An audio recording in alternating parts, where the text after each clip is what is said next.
if I can be a way of encouraging just one or two or three or four people to find their health, that's worth telling my story. Charles, how did you find carnivore? Well, I'll start in the near term, and then we can go back to my earlier background to it all probably after a bit. But I think that the first I really noticed, or it caught my eye, the carnivore thing. I think a friend mentioned it once, but I didn't really take it take really much interest in it. And somewhere around 2022, roughly, and I'd have to go back and look at his videos, but I ran into Dante Ferrigno Freedom, and he had just started, like he had just been um, maybe doing it for 3 weeks or something, and he had gotten an air fryer, and he was doing this. The only thing I have in my mind, the only question I have in my mind is whether it was him or whether it was Michaela Peterson. But that was another one, was Michaela Peterson. I remember reading about her autoimmune issues, and I had read some of or listened to some of Jordan Peterson's book. I knew about her around the same time, I would say, as Dante. And so I actually went to Costco and got me an air fryer and said it was winter time, and it was sort of my grilling setup is a bit not the most not the nicest for winter time.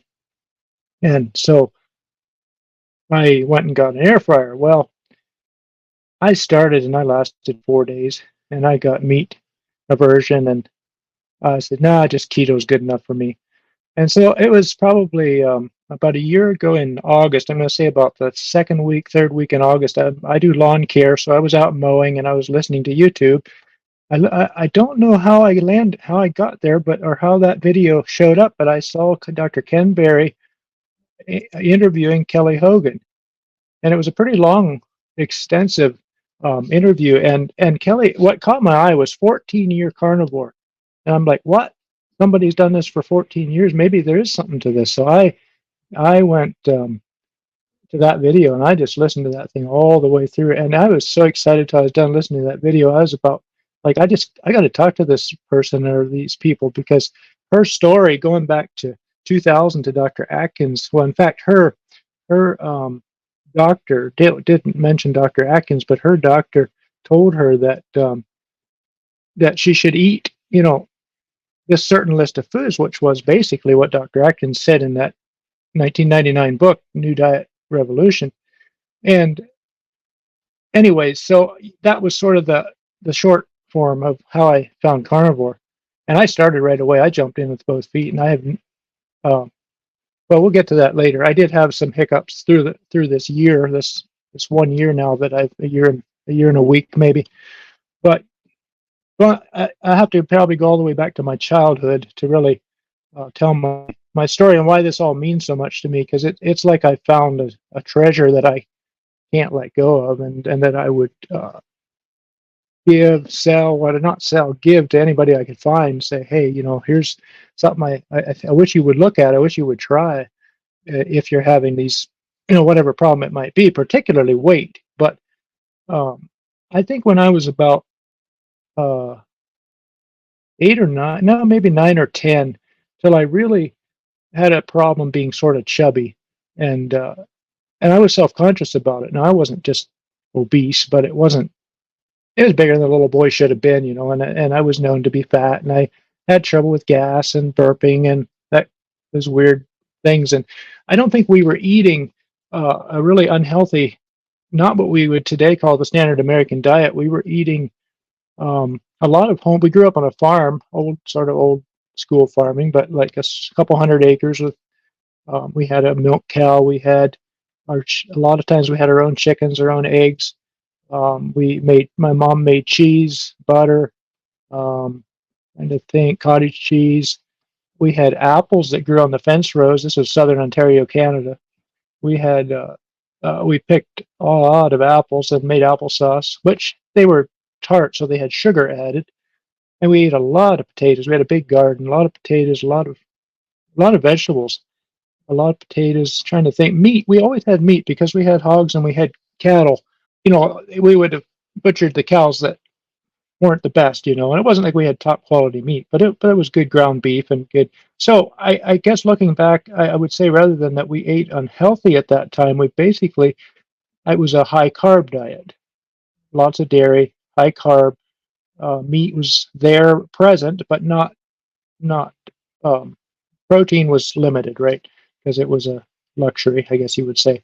So as time went on, somewhere in my mid-teens, we moved to Pennsylvania, which is a day's drive south and east, and we in that area it was a lot. There was a lot of your and I think our finances improved a little bit, and we ended up going to these Benton Dent stores, and getting a lot of canned foods and snack foods, and having come from a bit more of a limited, um, we as children liked that stuff, and so we ate a lot of chips and cereals, cold cereals, and ice cream, and back in the earlier days, we would eat oatmeal, and we would have ate, uh, cream of wheat. Sometimes that was a treat, because the oatmeal was the lumpy oatmeal was the normal breakfast, other than eggs sometimes, and once in a while we got lucky and had bacon.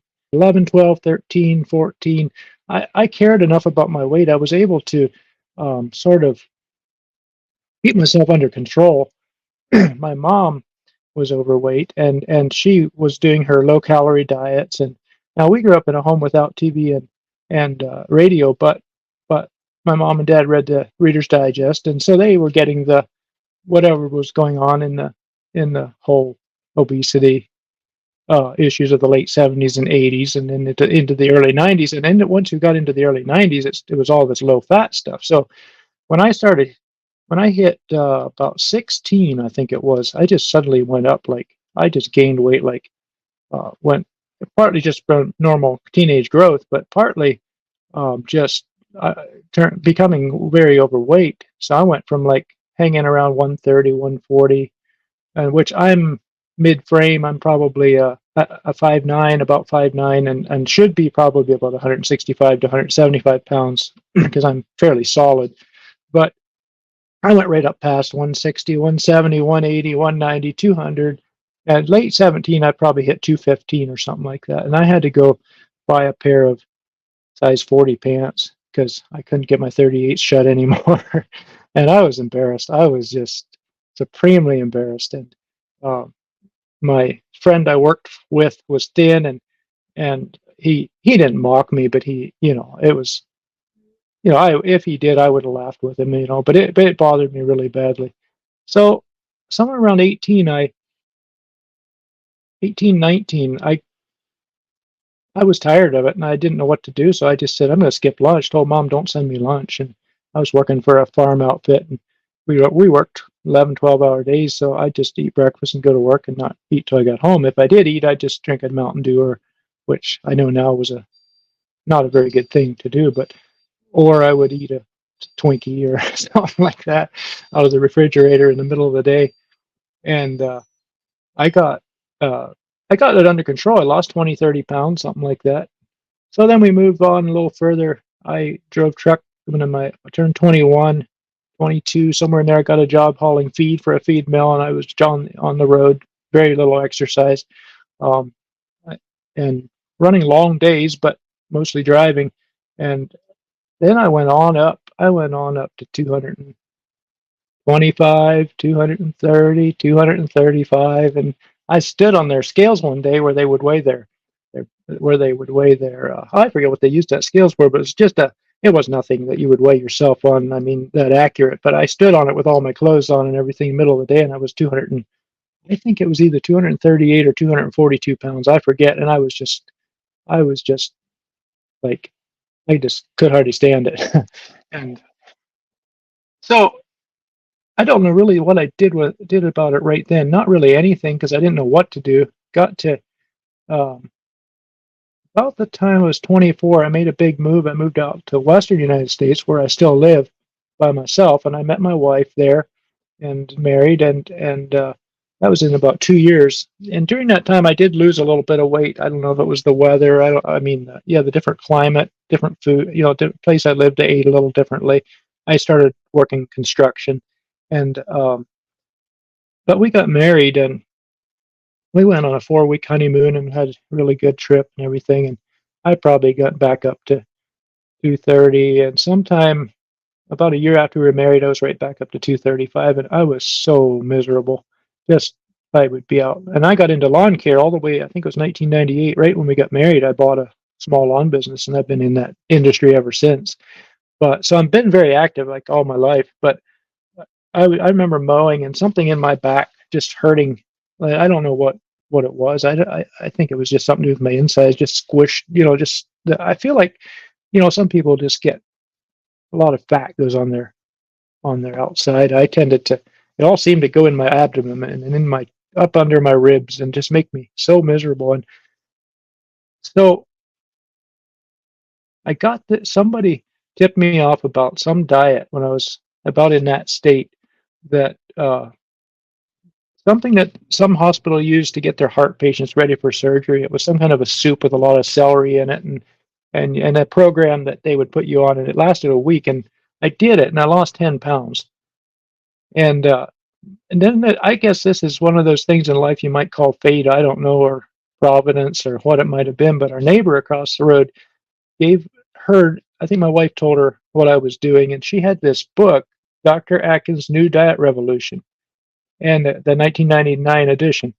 And she gave it to my wife, and I got that book and I just devoured it. I read it from one end to the other, and I just like I'm all or nothing. I jumped in headlong and went into the induction diet immediately, and I lost 35 pounds, I think, in probably 6 months or something like that on the Atkins diet. And I I thought I was this is it. I know now what to do. I'm good.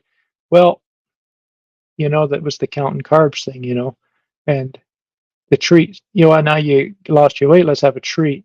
Let's try Atkins treats because they came out 2001, 2002, 2003. 2004 I think maybe was where it sort of hit its peak, and you could find keto. It wasn't called keto then. It was everything was Atkins, and so I would just buy these Atkins snacks and stuff. And the other problem was I had this problem on weekends. I would eat ice cream or cake or cookies or mashed potatoes like for lunch. We'd have our roast beef often for Sunday lunch and then have potatoes with it. Well, I love roast beef, but I love my potatoes, so I'd have both. And Monday we'll go back to it again. Well, anyway, I did pretty good for keeping my weight from going way back up for probably from about 2000 to about 2010. I did pretty good. Like I kept in there around 200 to, and keep in mind 165, 170 is where I probably, based on the standard metrics anyways, where I should be for my BMI, my body mass index is. So that's still significantly overweight, even though I didn't look obnoxiously fat. It had more to do with how I felt about myself, how I actually felt physically, which one other factor I should have probably brought in here, along with just simply being overweight, was I struggled all these years with fatigue. Even though I was very active, I often, by the weekend, I would just be so worn out. I could hardly do anything on the weekend. I didn't feel like doing anything on the weekends. I'd go to church and come home and eat lunch and just chill. And just Saturdays too. I mean, we worked partly. We had stuff to do Saturdays, but we didn't usually mow on Saturdays or whatever, but or anything really hard very often. But it was just life would become sort of wearying because just that constant drag. So that whole health thing was still there. And anyway, fast forward to 2009, 2010, and I have a chronic sinus problem I've had since probably about early 90s. Wait, yeah, mid 90s, early mid 90s. I had gotten into some major hay dust that probably had mold in it, and it started off a thing in the side of my head and in my mostly in the side of my nose, and in 2009 I had surgery for that because it had just gotten so miserable. And I went through several years of it seemed to improve a little, but I felt like I got an infection from it after the surgery, and I was on antibiotics for weeks at a time for like 6 months probably. And after that, my gut just seemed to be not very good, and I would diet a little bit, and then I wouldn't diet, and I just really struggled for some financial stress mixed in there, and I ended up about 2018 finally, 6 years ago. No, maybe it was more like 2019. A friend of mine posted something on Facebook, and it was something about hormones, and I knew something about the way it was written. I knew it had something to do with weight, and so I took the quote and I Googled it, and it pulled up Jason Fung's book, The Obesity Code. And so I listened to the obesity code, and so I got into the intermittent fasting thing. Found a few friends on Facebook that were also interested in it and doing it, and so we had a support group. And that I actually lost a lot of weight on that and got all the way down to like about 180 pounds. And but there again, right, that lasted a week, and through that winter, I went on a couple trips, went right back up from 180 to 205 pounds. I was so discouraged. I was like, now how do I? Oh, well, I'll just get it off again. So I tried fasting again and couldn't do it. Just couldn't get anywhere. A year, spun my wheels. Another year. Oh, let me see. That was two. Yeah, so I ended up maybe yo-yoing a little. I got down once, just under into the 190s again, but I just couldn't go all the way. And finally, in a year ago, I'm listening to, and now we're coming up to the real good stuff. I've been listening to that interview with Dr. Barry, and so immediately like I said, I'm all or nothing. I start binging on these carnivore diets, and I listened to the next one I think I listened to was Carrie Mann from Homestead How interviewing, I believe it was Sean White. It was Sean somebody, and he had been very overweight, and he had lost a lot of weight. And then I listened to, well, there was Kelly Hogan. I listened to some of her stuff. And there's just I could name off a whole list then of people that I should shout out, but I don't know if I can think of um, Laura and Chris Spath.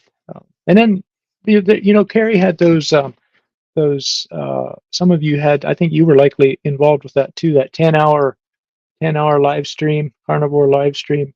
And I listened to almost as much of that as I could. And then there was a 24-hour one. I listened to a lot of that one. So that got me inspired. So I started about a year ago, like I said, and I immediately just started losing weight. It took me, I did run into several things that a lot of carnivores have not spoken about. And so this is just some um, information for people that start it, that your experiences are obviously going to vary, because some people say like a week in, 2 weeks in, they suddenly get this clarity and uh, they think clearer, they feel better, they start losing weight and all these things. Well, I did start losing weight, but I didn't. First thing I hit was that meat aversion again, and I pushed through that. And it was maybe 3 weeks in, I started feeling comfortable with the food pretty much. I like to I like to climb mountains. We live here in southern Idaho now, and we have a number of 12,000. We call them twelvers, and the tallest one, I've climbed 3 times now. And I had climbed it once, I think in 2019, and then, or it might have been 2020. I'm not sure. And then I climbed it twice, and then last fall, about 6 weeks in, I climbed it.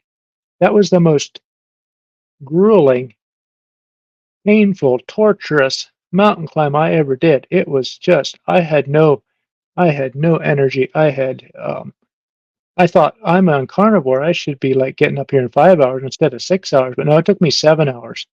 And I had to stop every 2 minutes and rest my legs and get my breath. And I don't know to this day what it was, but I really believe that the fat adaptation thing must vary from person to person. And I'm emphasizing that for new people, that you may not get this immediate, because I pulled out of it, but at the time it was a bit discouraging because I was like, what is going on? And one thing, looking back, I think likely I needed electrolytes. I think I was not getting the electrolytes I needed probably. So I did 4 months of really, really good, like barely any cheating, and I basically got back down to 180 pounds, 182, 183, and that's what I thought was my goal. Well, when I got there, I realized I still had a band of belly fat, that wasn't gone yet. And I'm like, so maybe the body mass index is right after all. Maybe I am only supposed to be 165, 170 pounds. So, I we went through winter, and winter was a little harder. And I started doing this thing where in the evening I would get a little peanut butter, or a little few raisins or a cookie and oh, just one, Well, then it was one and a half, or whatever. And so I didn't do so well till about May, and I got back into my work again and in my lawn care because we have, obviously it's somewhat seasonal. But Memorial Day, it was a day that I was just like, okay, I'm just done with this fooling around because I had gained again about 8 pounds, and I'm not going back up there. I hit 191 or 192, and I was so ashamed of it. I didn't even mark it down on my scales app that I use to track my weight. But I think 189 is the highest I show on there for this year.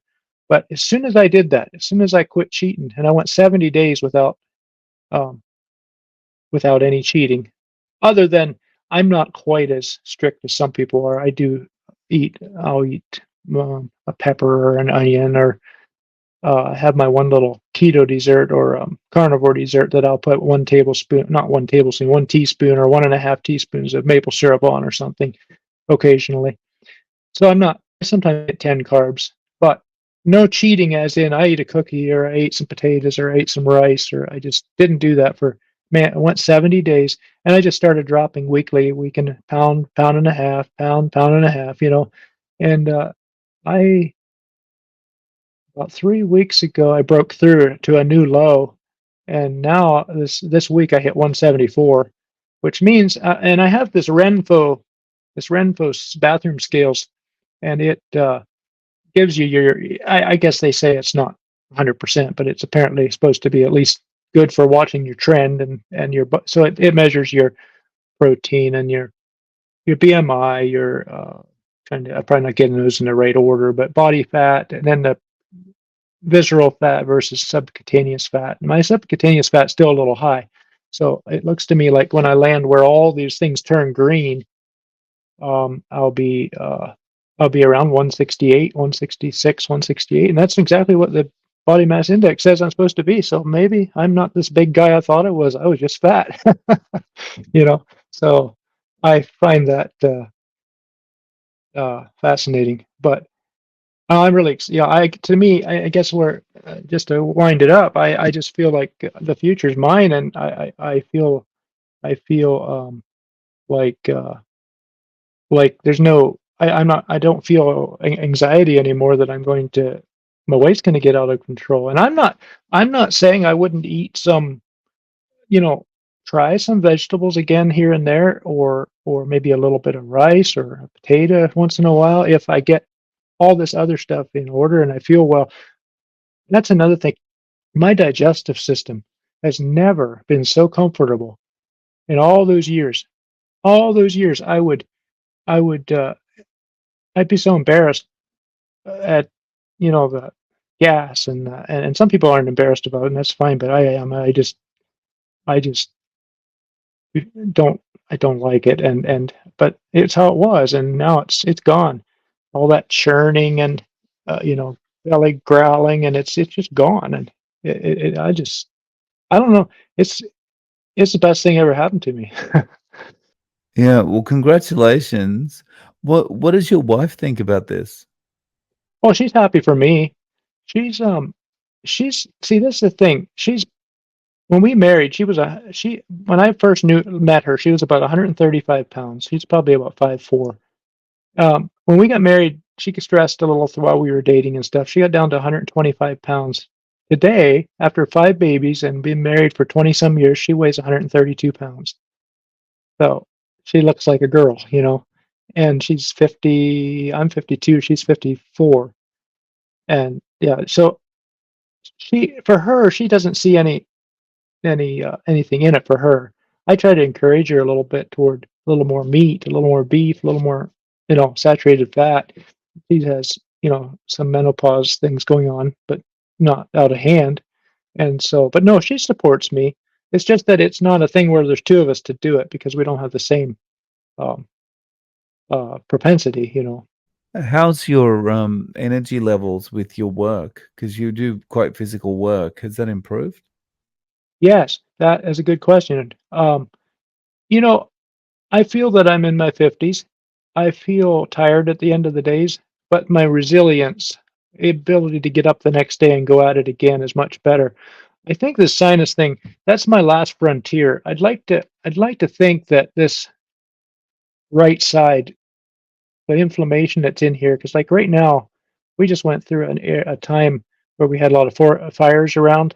We're in a dry climate, and we had quite a few forest fires and grass desert fires, and the smoke got pretty bad for a couple weeks, and this side got really it's never gone away, but it I thought it was getting some better, and then that smoke, it just seemed to flare up again, but it gets into where it even hurts in my jaw and when I chew, and I don't like it. I don't know what to, but I'm thinking that, this diet being as anti-inflammatory as possible, that, I'm still hoping that goes away. So that wears me out some, and I can feel the weariness that comes from not sleeping as well as I should, having that discomfort there. But generally speaking, yes, my energy is, while I think there's room for improvement. It's definitely better than it was before. So, what's a typical day of eating like for you?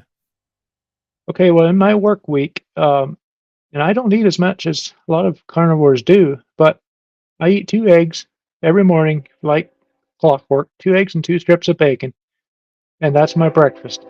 I drink coffee. I am a coffee drinker. I put cream in my coffee. Oh, then I don't eat all day long. It- I do have one thing that every dieter will tell, that everybody that's giving me advice on dieting is going to, probably they might write me off. I don't know, but I do drink one.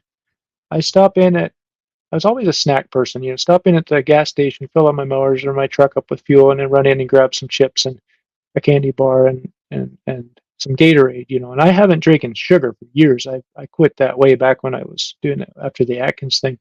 But I would do diet sodas and stuff. So I'll get one fountain, one drink, 144 ounce, fill it half full of ice, a third full of ice in the middle of the day, fill it up with Diet Mountain Dew, and drink that over the next several hours around. Try to drink water with it, but that's my one. And some people say it triggers your sweet tooth.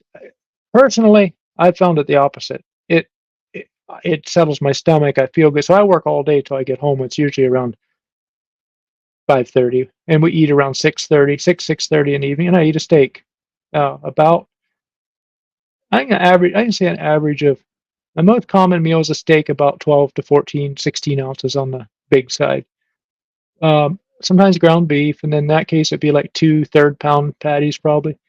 And then my wife makes me a custard that's eggs and cream made out of and baked somehow.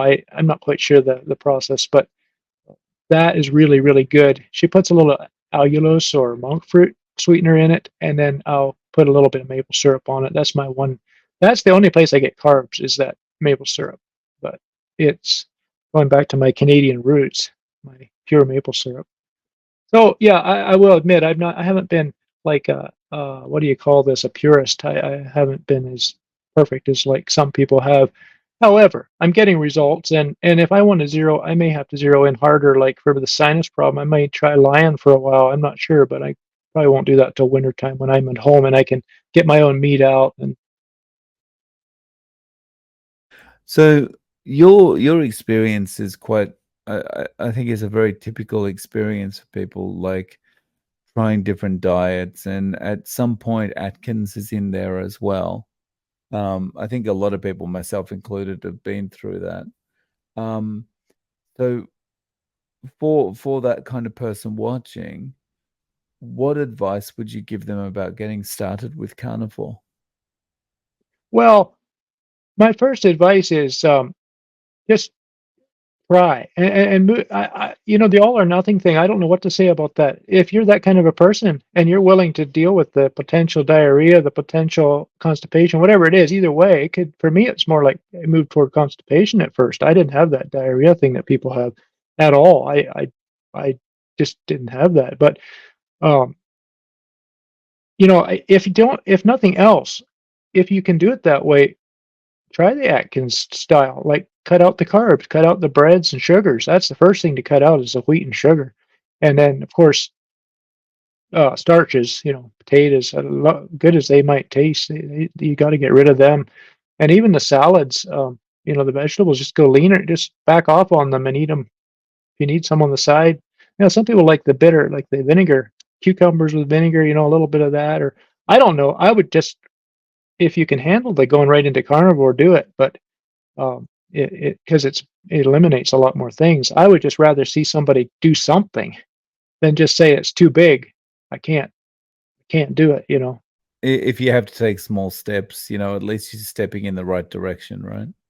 Exactly. That's my point. I don't think it's ideal. I don't. But I will say this: Dr. Atkins, in his book, he was right about a lot of stuff. He did not get the credit he should have gotten for that, and I Yeah, I feel bad for agree. that. Like he fell down and hit his head, and he didn't die because of a bad diet. He died because he hurt him. He injured himself, and the media didn't do a very good job with that.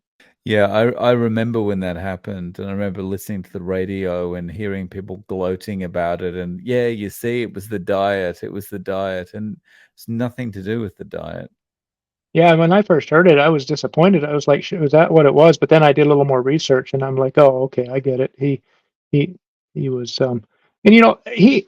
I don't know that he went as far as what's her name, Nina. I don't know if I can say her last name. Big Fat Uh, Surprise. yeah, Nina Teicholz. Yes, her book is such a. I was going to mention that earlier. That book is such a good book if you want to understand the discrepancies in what's happening in this low carb, high fat, if you want a protein diet or way of eating, whatever you want to call it. I guess to me, diet is simply the way you eat. I mean, that's the way I see it. But I think what we're saying is we don't want to promote binge dieting. We want to promote a way of eating that is sustainable and healthy. But anyway, she went into the politics and the the forces that brought about the food pyramid and all the conventional wisdom, like, and back to my parents, in all fairness, when they were reading the Reader's Digest and whatever, they were reading what they thought was doing what they thought. And to this day, my mom, she's obese, she's in her 70s and has a hard time getting around, and she's doing low fat and trying to control her diabetes with. I can't tell her if I, that wisdom is still the thing. Yeah, it's very hard to when someone's had a lifetime of the typical advice, the standard medical advice, it's very hard to change their mind, right? Yes, and the other thing is, I know to her some of it. She's somewhat emotional with her eating, and I think that, and I was too. I had to break that. That's hard, but when you learn to enjoy life and feeling good, you can let go some treats, some temporary good feeling for a longer term good feeling. But I think that's her part of her hurdle. And the other thing is, in those initial days, you do have things like constipation potentially, or for a lot of people, it was diarrhea. I've heard, and as I said, that wasn't my experience, but it is some people's. And you have to work. You have to be able to get past that.